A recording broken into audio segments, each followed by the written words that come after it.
El amor en acción. Lucas 10, 25, 37 dice: en esto se presentó un experto de la ley y para poner a prueba a Jesús se puso de pie y le hizo una pregunta. Maestro, ¿qué debo hacer para heredar la vida eterna?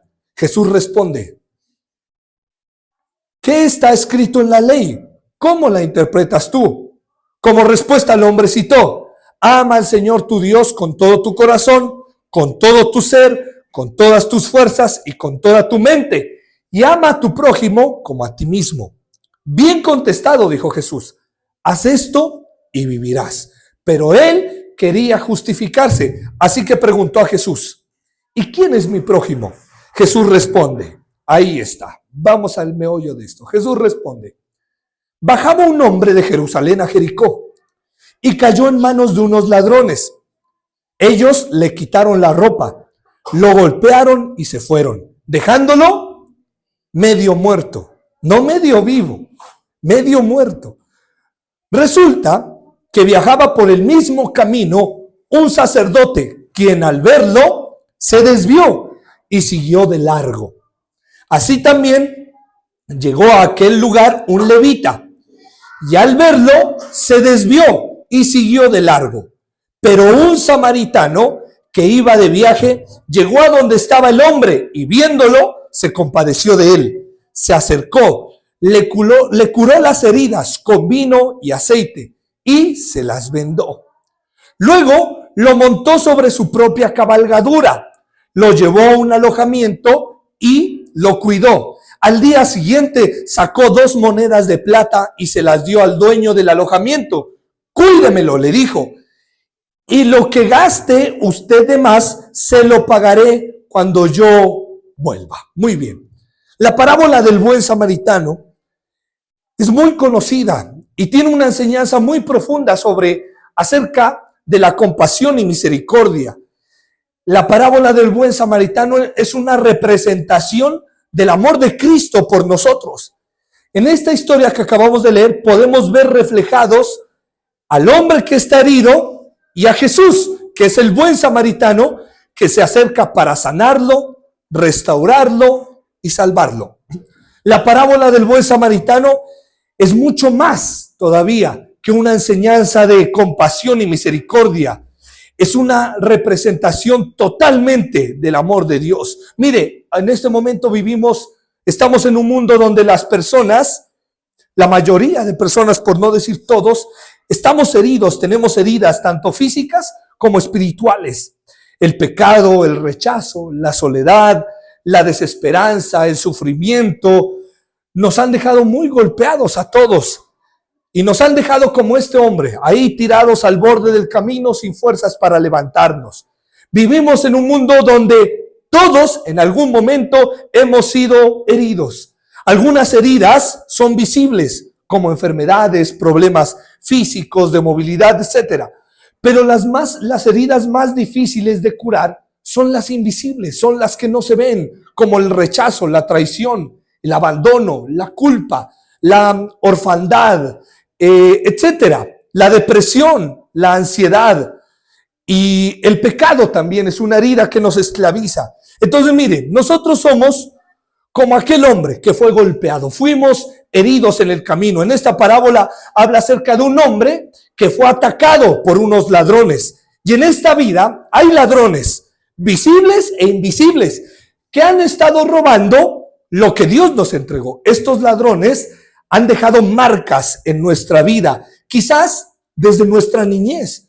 Estos ladrones aparecieron. ¿Sabe? El ladrón es Satanás y sus demonios.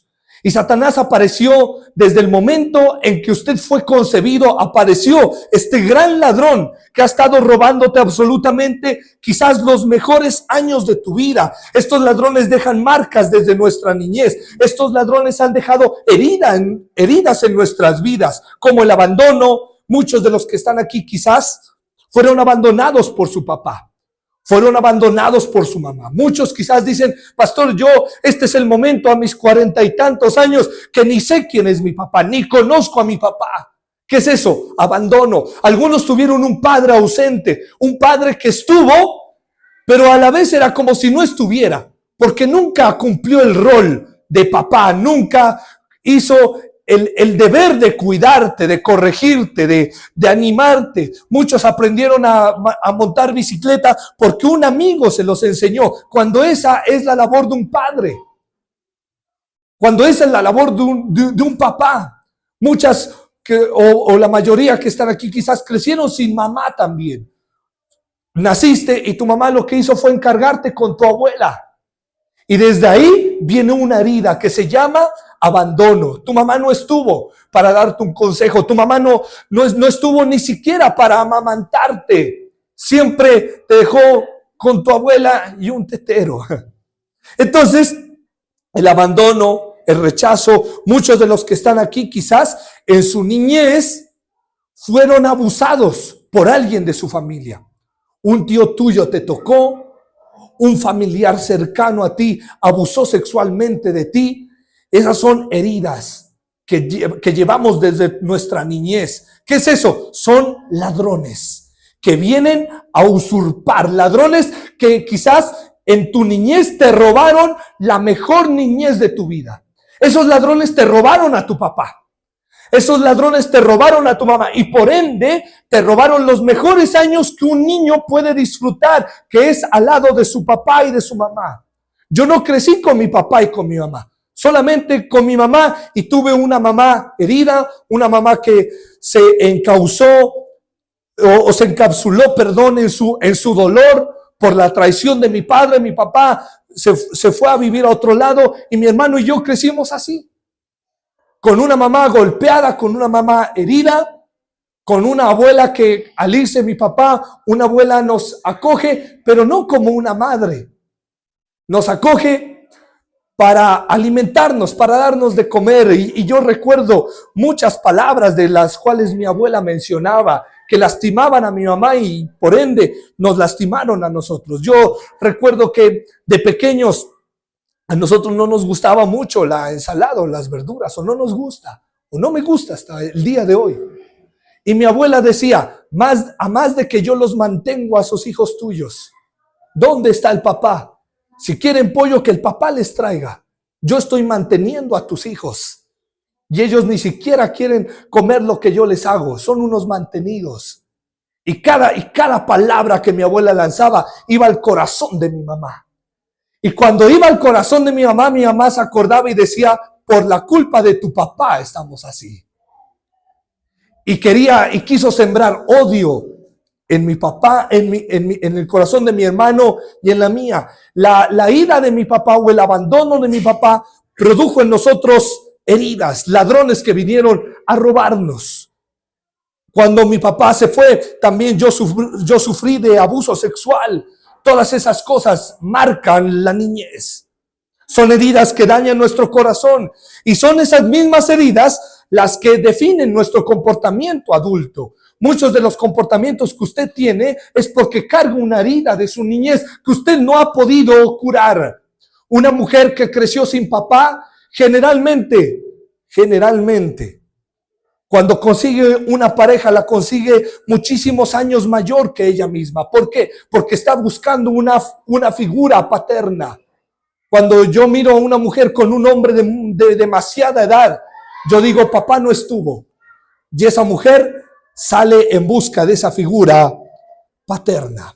¿Qué ladrones son los que han herido tu vida desde la niñez? ¿Cuáles han sido esos ladrones que llegaron en tu niñez? ¿El rechazo? Cuando no fuiste amado, quizás escuchaste decir que tu mamá no te quería tener. ¿Alguna vez quizás escuchaste de alguien decir, no, si tu mamá no te quería, tu mamá intentó abortarte? ¿Qué heridas tienes en tu niñez? Quizás la comparación, tu madre comparándote siempre con tus hermanos, con tus hermanas, siempre comparándote y diciéndote, ¿por qué no eres como tu prima? ¿Por qué no eres como tu primo? ¿Por qué no esto, lo otro? El abuso sexual, verbal, emocional, palabras hirientes en tu niñez como no sirves para nada. En mi caso, son unos niños mantenidos. Nunca lo vas a lograr, nunca vas a llegar lejos. Eres pobre, la falta de amor, crecer sin sentir el abrazo de los padres, sin aprobación ni cariño. Quizás si yo preguntara aquí cuántos de los que están aquí niños acuerdan que su papá lo abrazó o que su mamá lo abrazó. ¿Cuántos de aquí recuerdan quizás o tienen alguna imagen de su papá abrazándolos y diciéndoles que todo va a estar bien? En esta parábola, cada acción de estos ladrones tiene un significado profundo y espiritual. No solo habla de un asalto físico, sino de una realidad espiritual que todos estamos experimentando. Lo primero que estos ladrones hacen con este hombre es quitarle la ropa. La ropa representa la identidad. La ropa representa cobertura, pues es la ropa la que nos cubre. Desde el principio, el enemigo ha querido despojarnos de nuestra identidad. Lo hizo con Adán y Eva, cuando dejó que el pecado entrara en ellos y ellos se dieron cuenta que no tenían ropa. Eso hace Satanás siempre, quitarnos nuestra identidad. Así que cuando los ladrones le quitaron la ropa a este hombre, le quitaron a la vez su cobertura, le quitaron lo que lo cubría, le robaron su identidad. El diablo y el mundo nos ha robado la identidad que Dios nos dio desde el principio. Tú no eres un borracho, tú no naciste para ser un borracho. Tú no naciste para tener un hogar fracturado. Tú no naciste para abandonar a tus hijos. Tú no naciste para ser un fracaso. Tú no naciste para estar rogando y mendigando amor por todo lado. No, esa es la identidad que el diablo ha querido que tú tomes. Y tú hoy en día te comportas como un borracho cuando Dios no te creó así. Tú hoy en día te comportas de una manera cuando Dios no te creó así. ¿Qué pasó? Que Satanás vino y robó tu identidad. Así como estos ladrones usurparon y robaron la ropa de aquel hombre. El diablo y el mundo nos está robando la identidad. Desde el principio, recuerde, ¿cuándo fue el día en que el ladrón vino y robó tu ropa? ¿Cuándo fue? ¿Sabe cuándo fue el momento en el que el ladrón vino a robar su identidad? Cuando usted tomó en su mano la primera copa de alcohol. Y cuando usted la ingiere, ese día Satanás quitó tu ropa. ¿Por qué? Porque ese no era el plan de Dios para usted. Ese día que usted tomó un cigarrillo y lo llevó a su boca, ese día Satanás apareció como un ladrón a robarte tu ropa. ¿Por qué? Porque eso no es lo que Dios quería para usted. Ese día que usted, yo no sé, entró a un prostíbulo en el afán de conseguir sexo, usted entró. ¿Qué pasó? Que ese día usted fue despojado de su identidad. ¿Por qué? Porque Dios no te creó para eso. Dios no te creó para eso. Ese día que tú pensaste en cortarte las venas y quizás tuviste en tu mano un bisturí o un cuchillo, no sé qué hayas tenido ahí en tu mano, ese día Satanás estaba robando tu identidad, tu ropa. ¿Por qué? Porque Dios te creó para que tengas vida y vida abundante. Acuérdese, ¿cuál fue el día? ¿Sabe? El día que Satanás quitó mi ropa, quitó mi identidad. Fue cuando mi papá se fue de casa. Y cuando eso produjo el abuso sexual. Fui abusado sexualmente cuando era niño, a la edad de 9, 10 años. ¿Qué pasó? Satanás entró y robó mi identidad. Lo que Dios había determinado para que mi niñez sea una niñez sana, se convirtió en la peor niñez que un niño puede experimentar. ¿Por qué? Porque aparecen los ladrones. Acuérdese, ¿cuál fue el día en que Satanás apareció como un ladrón a robarle los mejores años de su vida? ¿Qué te robó Satanás? ¿Qué te quitó? A través del pecado te robó, te hizo sentir indigno y te separó de Dios. A través del rechazo también te hace creer que no eres amado. A través de mentiras, sabes, quizás su ropa fue robada ese día que su papá le dijo que usted no servía para nada. Y hasta este momento lo recuerdas. Ese día que tu esposo te dijo que no servías, que eras fea, o que ese día que su esposa le dijo que estaba gordo. Ese día quizás fue cuando Satanás le robó su identidad para que usted no se sienta valioso. Lo segundo que estos ladrones hacen, aparte de quitarle la ropa, es golpearlo. La Biblia dice que lo dejaron medio muerto. Una cosa es estar medio muerto y otra cosa es medio vivo. Ahí no dice la Biblia, lo dejaron medio vivo, sino medio muerto. Medio muerto quiere decir que estaba más allá que acá. Porque medio vivo, pues, medio vivo es más como vivo, ¿no? Medio muerto es más muerto que vivo. Entonces, estaba medio muerto. Eso quiere decir, escúcheme, eso quiere decir que estos ladrones no tuvieron misericordia. No tuvieron misericordia de este hombre. Ese ataque o ese asalto o ese atraco que este hombre sufrió no fue casual, fue completamente planeado, fue intencional. Y esto es porque el enemigo no solamente quiere quitarte algo, sino que quiere acabarte. Estos hombres no se contentaron con robarle la ropa a este tipo, sino que lo golpearon hasta dejarlo medio muerto. Eso es lo que hace Satanás. Satanás no solamente quiere quitarte una cosa, quiere destruirte totalmente. Satanás no solamente quiso robar nuestra niñez, sino quiso acabar con nuestro futuro. Por eso, quizás hoy estás viviendo lo que estás viviendo en esta edad adulta. ¿Por qué? Porque Satanás quiso destruirte de pequeño y sigue con la misma intención. Satanás te odia, nos odia y va a querer hacer todo lo posible para acabarnos. Y esto es porque él quiere destruirnos, quiere darte un golpe, o quizás Satanás ya te dio un golpe del cual no has podido levantarte. Estos hombres golpearon tanto a este tipo que no se pudo levantar. Hoy en día aún no te puedes levantar de ese golpe que te dieron. Aún todavía no te puedes levantar de esas deudas que tienes. ¿Qué es eso? Un golpe que Satanás te dio y no has podido levantarte. No has podido superar la ansiedad. No has podido superar el vicio. No has podido superar las adicciones. No has podido superar la pornografía. No has podido superar el vicio. No has podido superar el trago. No has podido superar la droga. No has podido perdonar. ¿Por qué? Porque Satanás te golpeó.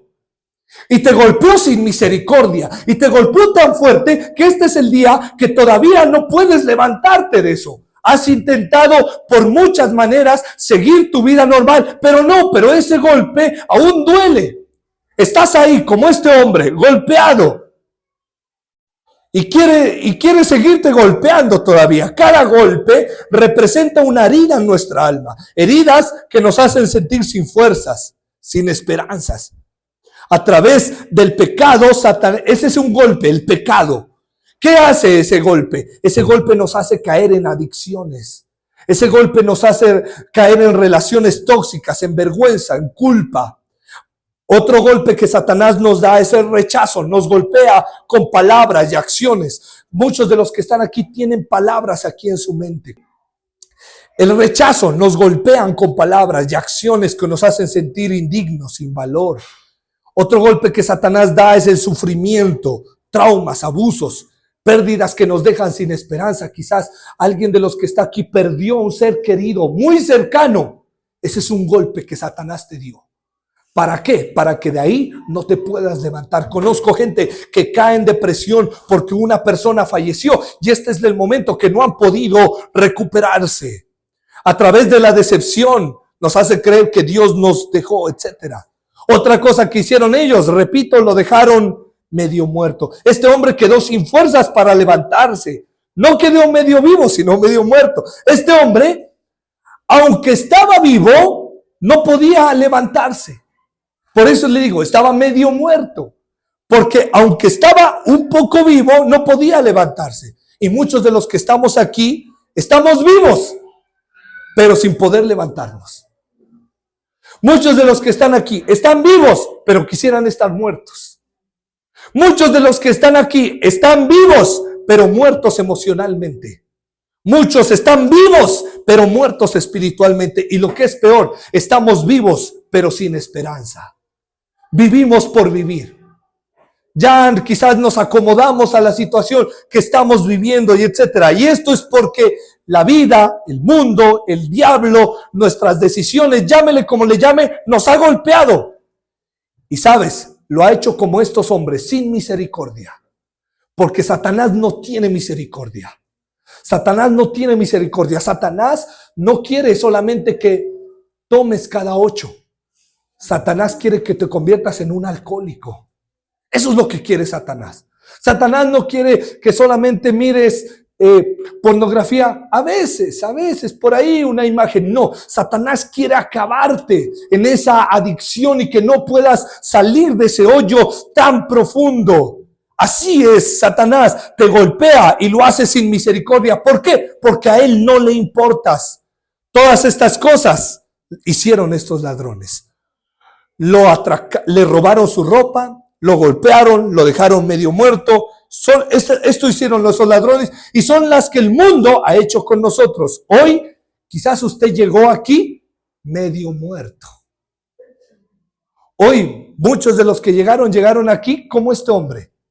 No medio vivos, medio muertos, sin esperanza, vivir por vivir, a ver qué pasa, etcétera. Eso es lo que Satanás está haciendo por nosotros o con nosotros. Y quizás llegaste a este lugar así, medio muerto. Pero aquí está en esta noche el buen samaritano, que es Jesús, para levantarte y curarte todas las heridas que el mundo te ha dejado. Ese golpe que Satanás te dio, que quizás te tumbó, quizás fue en tu niñez, quizás fue hace poco, quizás fue hace algunos años, quizás fue un familiar que se fue. No sé cuál es el golpe que Satanás te ha dado, pero no importa. Hoy, en esta noche, está Jesucristo como el buen samaritano que quiere curar cada herida y cada golpe que el mundo te ha dado. Denle un aplauso al Señor.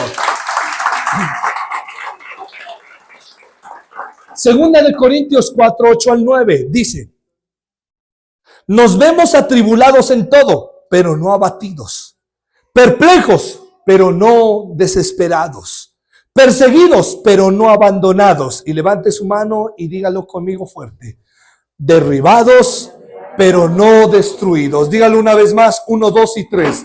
Derribados, pero no destruidos. El enemigo te atacó con fuerza. El enemigo te atacó, pero cometió un gravísimo error. ¿Cuál fue el error que Satanás cometió al golpearte tanto? ¿Sabes cuál? Dejarte vivo. Satanás, así los ladrones golpearon a este hombre, lo dejaron medio muerto, pero no muerto totalmente. El enemigo atacó tu vida con fuerza, pero no pudo acabar contigo por completo. Satanás pensó que ese divorcio, que esa separación, que la traición, que la pérdida te iban a destruir, pero no estás aquí. Satanás pensó que el abandono de tu papá te iba a acabar, pero no estás aquí. Satanás pensó que ese abuso sexual te iba a acabar, pero no estás aquí. Satanás pensó que el trago iba a acabar contigo, pero no fue así. El peor error que Satanás cometió fue dejarnos vivos. ¿Por qué? Porque si estamos vivos, tenemos la posibilidad de ser curados por el buen maestro. Si estamos vivos, es porque tenemos la posibilidad de volver a ser restaurados. Satanás pensó que esa depresión te iba a acabar. Satanás pensó que con esa ansiedad te iba a mandar a un centro de reposo, o quizás fuiste a un centro de reposo, pero de allá saliste. ¿Por qué? Porque Dios tiene un plan contigo. Dios no permitió que el diablo te acabe. ¿Por qué? Porque Dios tiene un plan contigo. Dios tiene un plan. Satanás quiso golpearte, pero no pudo acabarte. Entonces, miren, así nosotros llegamos al mundo. Hechos perfectos, una obra perfecta, así como este corazón de perfecto. Mire. Entonces, ¿qué pasa? Que Satanás siempre quiere golpearte. Sí, Satanás siempre quiere traer heridas en tu vida y comienza a romper, a hacer agujeros en tu corazón. Desde la niñez, el abuso sexual, el abandono. ¿Cuántos de los que están aquí crecieron sin padre? Levante su mano. O quizás tuvieron, pero era como si no estuviera. Que es peor, pues, ¿no? Mire, y así. Y Satanás comienza eso. Entonces, mire, ¿qué hace Satanás? Comienza a hacer heridas en nuestra vida. El rechazo. Pasaste por un divorcio. una separación. Ese familiar tuyo falleció. ¿O ahí? Por ejemplo, no sé, la culpa, el vicio, las adicciones, todo eso crean heridas en nuestra vida. Y esto es lo que los ladrones hacen. Esos ladrones han querido robarte y quisieron robarte. Y repito, muchos de los que están aquí llegamos quizás sin esperanza. Y por ahí aparece el sacerdote y el levita. El sacerdote y el levita, ¿quiénes son? Dice la Biblia que ellos estaban ahí y miraron al hombre golpeado, ¿cierto? Y pasaron de largo. El sacerdote y el levita representan la religión, las obras, los esfuerzos y refugios que podemos buscar para poder levantarnos. Porque quizás has querido levantarte, pero has ido a lugares equivocados. Has buscado el refugio en muchas cosas, menos en Dios. Y ellos pasaron de largo. ¿Por qué? Porque quizás tenían miedo de contaminarse, pues la ley decía que no se podía tocar un cadáver. Y estos sacerdotes y estos levitas quizás al mirar a ese hombre pensaron que estaba muerto y no se acercaron. Era prohibido tocar un cadáver. El sacerdote y el levita, el sacerdote sabía la Biblia. El levita servía en el templo, pero ninguno de los dos aplicó. El sacerdote sabía la ley, pero no la aplicó, porque no lo ayudó. El levita servía en el templo, pero no sirvió a este hombre. Y eso es lo que hace el sistema religioso. Eso es lo que hace la religión. En lugar de acercarse al pecador para restaurarlo, lo alejan con desprecio. Es más, hay algunas iglesias que se atreven a expulsar al que pecó.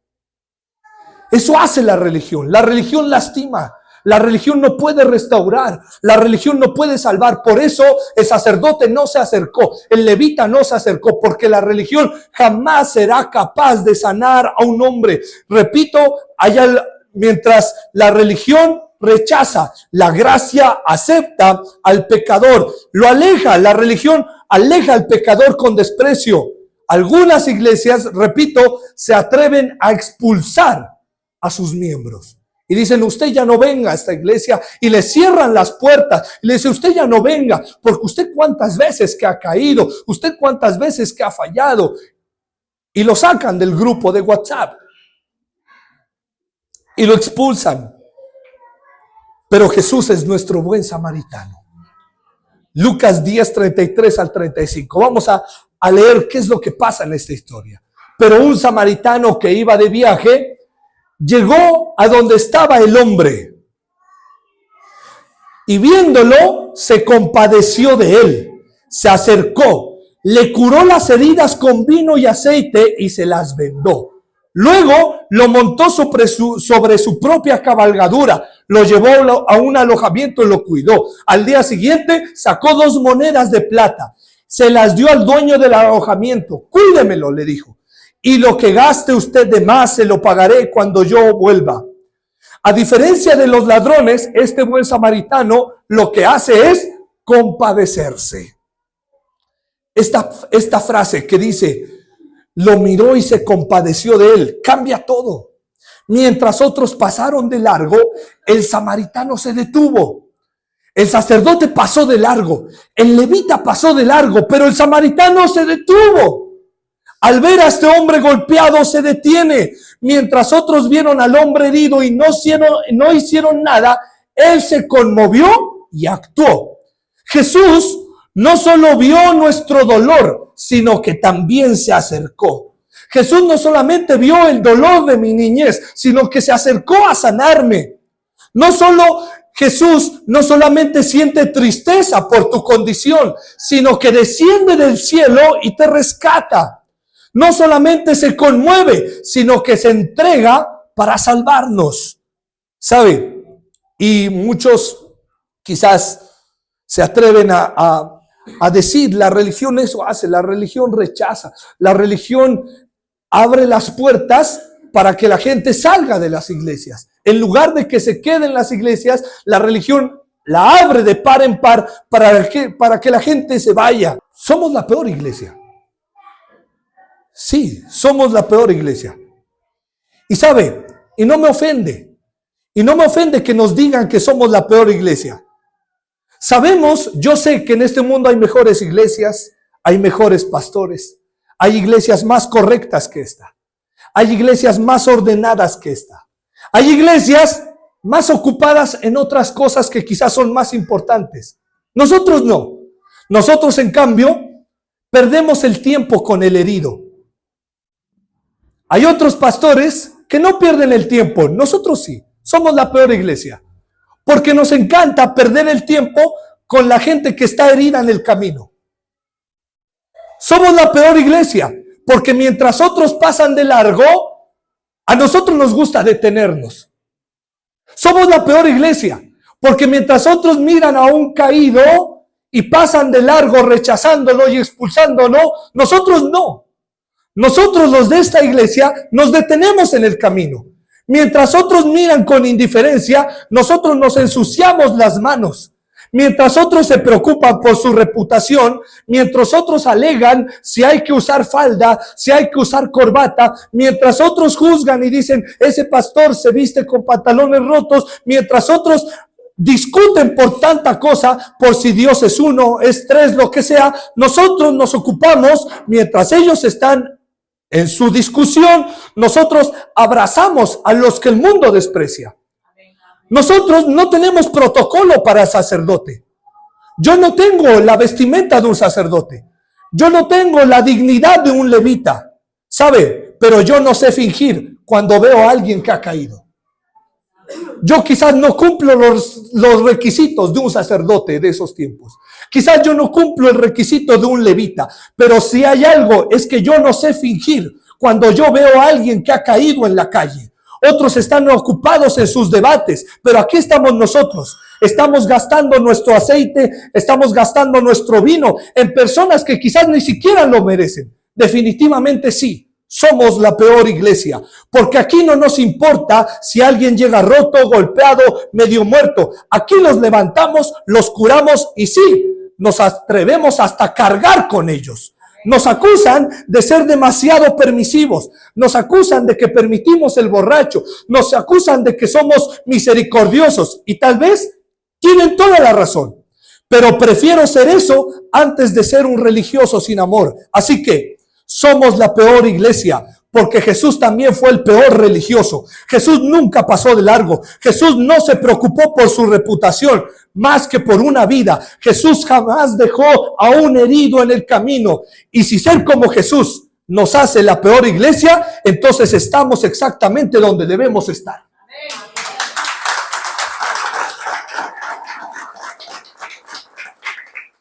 Somos la peor iglesia. Y todo aquel que esté herido en el camino, y todo aquel que esté sin fuerzas para poderse levantar del golpe que la religión le ha dado, lo invito, venga a la peor iglesia que hay en Chachagüí. Venga a la iglesia de los hechos. Los ladrones golpearon a este hombre, pero Jesús lo curó. El mundo hiere, Jesús sana. Satanás golpea sin misericordia, pero Jesús se compadece con su gracia. El diablo hiere, pero Jesús sana. El diablo desprecia, pero Jesús se acerca. El diablo abandona, pero Jesús recoge. Eso hace Jesús. Y mientras nuestro corazón está así golpeado, quizás la religión rechaza, pero no. Pero ¿qué es lo que hace Jesús? Lo que hace Jesús es vendar y curar nuestras heridas. Váyame destapando esto, por favor. ¿Qué hace Jesús? Jesús empieza y dice, listo, hija. Entonces, mire, el mundo nos deja el corazón así. ¿Y qué es lo que hace la religión? La religión rechaza y Dios comienza a vendar. Dios comienza a vendar las heridas. Como dice la palabra, Él venda a los heridos del corazón. Entonces, el mundo nos rompe, pero viene Jesús con su gracia y comienza a sanar. ¿Y sabe lo que da verdaderamente valor a este corazón? Estas cicatrices que están siendo sanas. ¿Sabe lo que usted ha querido hacer? Usted lo que ha querido hacer es tapar este hueco con el trago. Usted lo que ha querido hacer es tapar este hueco con brujos, con hechiceros, con tanta cosa. Y lo que has hecho es hacer un hoyo más profundo en tu vida. Pero hoy, entrégale tu corazón al buen samaritano y lo que Dios va a terminar haciendo es vendándote cada herida de tu vida con su gracia, con su amor, con su misericordia. Quizás muchos hoy llegaron así a este lugar. Hoy llegaste roto, quizás llegaste deshecho, pero hoy el Señor está poniendo su Espíritu Santo sobre ti y te está curando. Y Él no te va a dejar hasta que cada herida de tu vida haya quedado cubierta con su gracia, con su amor y su perdón. Jesús te trajo aquí para que seas restaurado, sano y libre en el nombre de Jesús. Muy bien. Ahora sí, venga Kevin. ¿Qué es lo que hace el Señor? Dice la Biblia que Él tomó, que Él dice la Biblia que Él vendó las heridas. Mire, ¿qué hace el Señor? Véndese la herida, mijo. O alguien que lo vende.